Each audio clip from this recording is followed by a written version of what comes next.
안녕하십니까. 인문학연구소 인연입니다.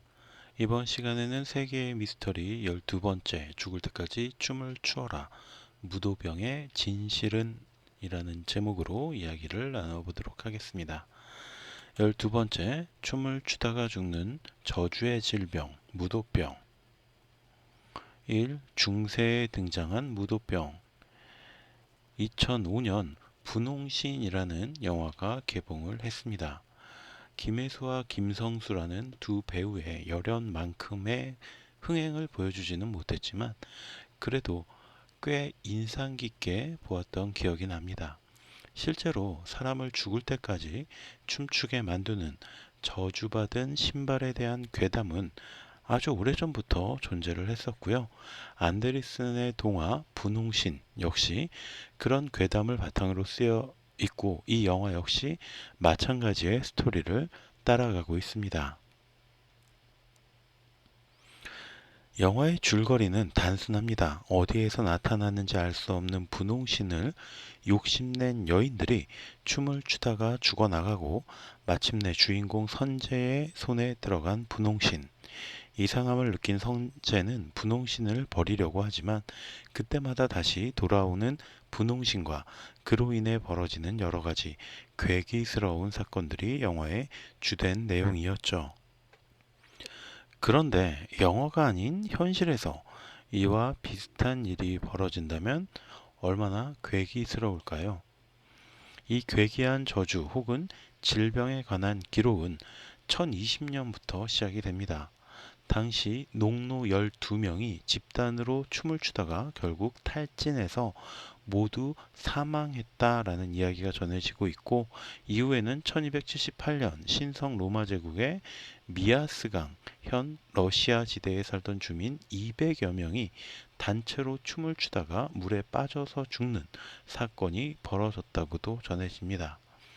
그러나 진정으로 공포스러운 사건은 1374년 독일의 아헨 지방에서 일어난 사건이었습니다. 교회에서 예배가 진행되고 있던 중에 한 여인이 갑자기 일어나더니 몸을 움직이기 시작했습니다.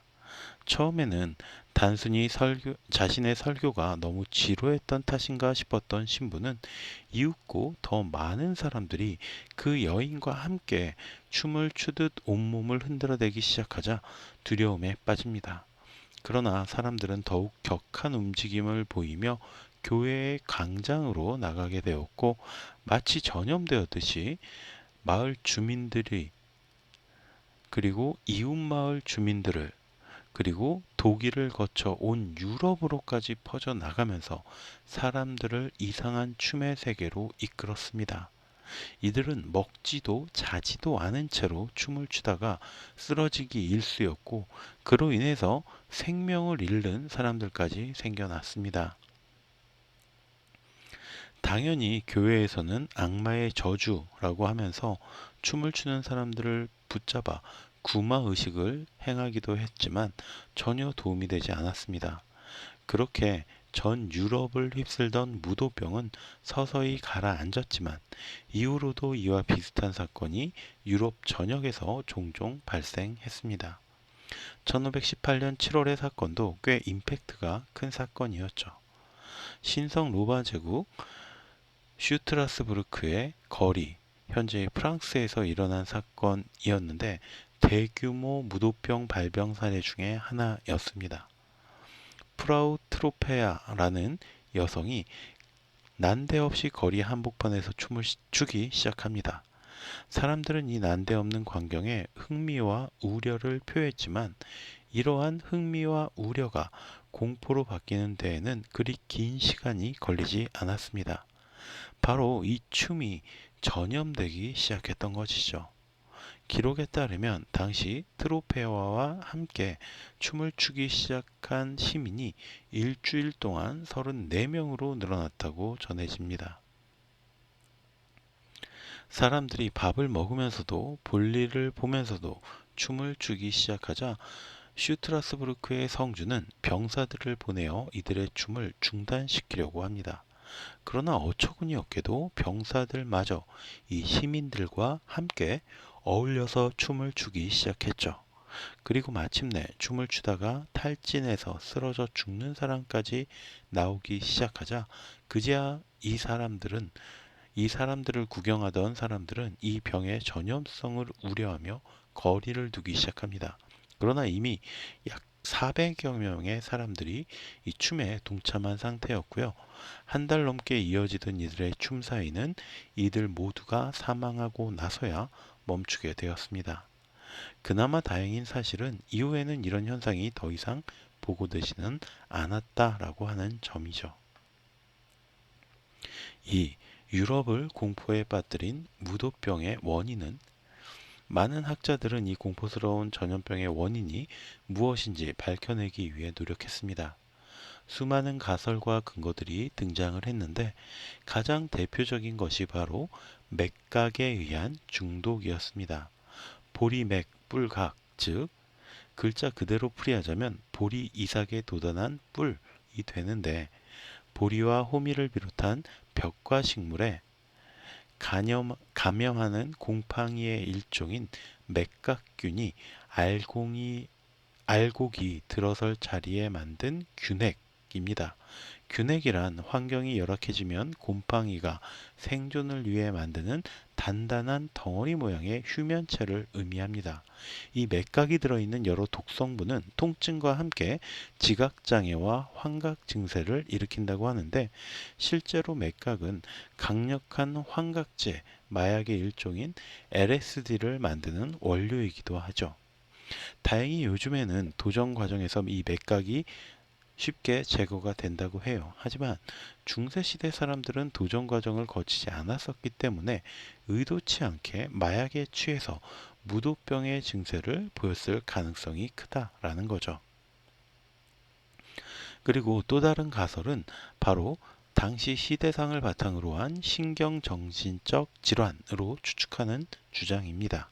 특히 신성 로마 제국이 전 유럽에 영향을 끼치던 당시 유난히 심각했던 무도병을 당시 사람들이 받고 있던 극심한 정신적, 종교적, 물질적 스트레스로 인해 발생한 집단 히스테리 증상이라고 유추하는 것입니다. 우리가 익히 알고 있다시피 중세 유럽은 우선 종교적으로 매우 딱딱했습니다. 십자군 전쟁이나 마녀 사냥이 당시 종교가 지니는 권력을 쉽게 이해시키는 단어일 것입니다. 어떤 현상이든 종교를 벗어나서 해석하거나 접근할 수 없었고 종교의 틀에서 벗어나면 목숨을 내놓아야 했습니다. 게다가 경제적으로 엄청난 암흑기였기 때문에 도시에서 먹고 살 방법을 잃은 이들이 농촌으로 회귀하는 역전 현상마저 벌어졌고 이들은 결국 영주에게 빌붙어서 소장농으로 생을 마감해야만 했습니다. 게다가 비슷한 시기에 발생한 흑사병으로 인해서 유럽 사람들은 죽음의 공포와 함께 생활을 해야만 했습니다. 그야말로 철저한 중세 암흑기를 살고 있던 사람들은 결국 이러한 스트레스를 견디지 못하고 집단 히스테리를 일으키게 되는데 이것이 바로 현실을 망각 혹은 부정한 상태에서 끊임없이 춤을 추는 무도병의 증세로 나타났다라는 것입니다. 그 밖에도 식중독에 의한 단체 감염과 발작이나 사이비 종교에 의한 집단 히스테리 등으로 원인을 주장하는 사람들도 있기는 하지만 여전히 이 미스터리한 질병에 대해서 정확하게 밝혀진 사실은 없습니다. 3. 현대에 등장한 무도병.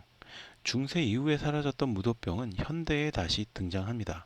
우선 1686년 영국의 시드넘이라는 의사는 특이한 질환을 보고했는데 10대 환자가 대부분인 이 질환에 걸린 환자들은 손을 잠시도 가만히 두지 못하고 절뚝거리면서 계속 이상한 몸동작을 했다고 합니다. 누워서 온몸을 비틀다가 침대에서 떨어지기도 했지만 일단 잠이 들면 격려는 가라앉았습니다. 병의 징후는 한번 나타나면 거의 한 달 동안이나 지속이 되었고요. 재발하는 경우도 많았지만 다행히 사망에 이르는 경우는 거의 없었습니다. 이 질병을 발견한 시드넘의 이름을 따서 시드넘 무도병이라는 이름이 붙게 되었지만 실제로는 중세시대에 등장했던 무도병과는 매우 다른 질병이었죠.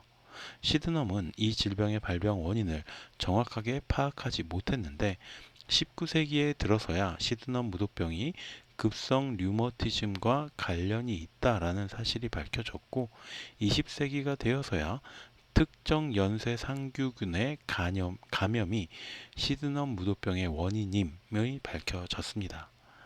즉, 특정 세균이 몸에 침투했을 때 면역계에서 항체를 동원해서 세균을 공격하게 되는데 이때 엉뚱하게 세균이 아닌 우리 심장이나 뇌, 관절 등의 부위를 공격해서 문제가 발생하는 황당한 상황이 발생하는 것이죠. 그러니까 시드넘 무도병은 일종의 자가면역 장애 질병인 것입니다. 그리고 잘 알려진 헌팅턴 무도병 역시 이와 유사한 증상을 보입니다. 1872년 미국의 조지 헌팅턴이라는 의사가 처음 보고한 이 질병의 가장 큰 특징 역시 바로 자신의 의도와 상관없이 몸이 움직인다라는 점입니다. 그래서 무도병이라는 이름을 붙게 되었지만 이것은 일종의 유전 질환으로 알려져 있습니다. 돌연변이 유전인자로 인한 증상이 10% 정도 있지만 대부분은 부모로부터 유전이 되는데 이상 단백질이 발생하면서 이것이 사람의 뇌를 공격해서 뇌세포를 차츰 송산시키는 것이죠. 이로 인해서 초기에는 감정 조절이 어렵거나 조금만 피로해도 손과 발을 의지대로 움직이기 어려운 정도로 시작되지만 중기에는 불안장애와 함께 사지에 경련이 일어나거나 그렇지 않아도 발걸음이 느려지거나 발음이 어눌해지는 증상을 겪게 된다고 합니다. 그리고 말기 정도가 되면 일상생활이 불가능해지고 심한 경련과 발작, 실신 등을 겪게 되죠. 이 시드넘이나 헌팅턴은 무도병이라는 이름이 붙었지만 중세의 무도병과는 큰 차이가 있습니다. 우선 전염성이 없다라는 점이 가장 큰데 시드넘은 자가 면역 장애로 인한 질병이고 헌팅턴은 돌연변이 유전자로 인한 뇌세포 파괴의 질환이기 때문입니다. 결국 우리는 중세 시대에 갑작스럽게 유행하다 호련히 자취를 감춘 이 무도병의 원인이 무엇인지 전혀 알지 못하고 기록을 보며 추측만 할 수 있는 것일 뿐입니다.